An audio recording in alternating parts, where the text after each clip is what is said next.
জার্মানিতে কবুতরে বিরক্ত মানুষ, মেরে ফেলতে গণভোট। জার্মানিতে কবুতর মেরে ফেলতে গণভোট হয়েছে। সেই ভোটে কবুতর মেরে ফেলার পক্ষে ভোট দিয়েছেন শহরের বাসিন্দারা।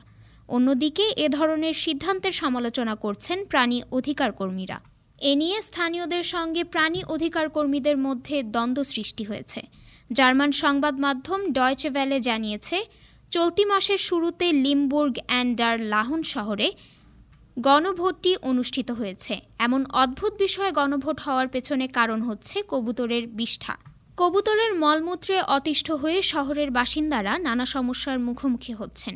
স্থানীয় ব্যবসায়ীরা বাজ পাখি দিয়ে কবুতর মেরে ফেলার দাবি জানান। কেউ কেউ কবুতরের বিষ্ঠায় অতিষ্ঠ হয়ে আইনের আশ্রয় নিয়েছেন। এ নিয়ে প্রাণী অধিকার কর্মীদের সঙ্গে চলছে আইনি লড়াই। এরই মধ্যে লিমবুর্গের নিউ মার্কেট কেন্দ্রীয় স্কয়ারের আশেপাশের বাসিন্দা, রেস্তোরাঁ এবং বাজারের বিক্রেতারা আন্দোলনেও নেমেছেন। গত ২০ জুন লিমবুর্গের কর্মকর্তারা বলেছিলেন, তারা গণভোটের ফলাফল নিয়ে এগিয়ে যাবে কিনা তা বিবেচনা করছেন। শহরের মুখপাত্র জোহাসেন লাউবাচক বলেন, গণভোটের সিদ্ধান্ত বাস্তবায়নের জন্য কোনো নির্দিষ্ট সময় নেই। রেজলিউশনে বলা হয়েছে, সিদ্ধান্ত বাস্তবায়নের আগে আরও অধিকতর পর্যালোচনা করতে হবে। এলাকাবাসী ও ব্যবসায়ীদের দাবি, বছরের পর বছর ধরে শহরের কবুতরের কারণে তারা হতাশ। গত বছর নভেম্বরে শহরের কাউন্সিলর সিদ্ধান্ত নেয়, লিমবুর্গের কবুতরদের সংখ্যা কমানোর জন্য শহরে বাজ পাখি ছেড়ে দেওয়া উচিত।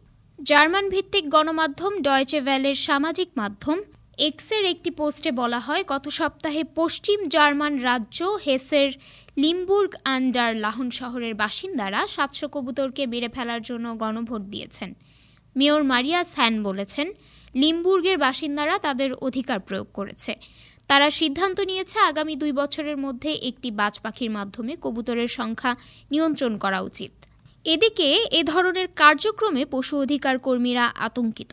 সমালোচকেরা বলছেন, এ ধরনের কার্যক্রম সত্যিই অগ্রহণযোগ্য।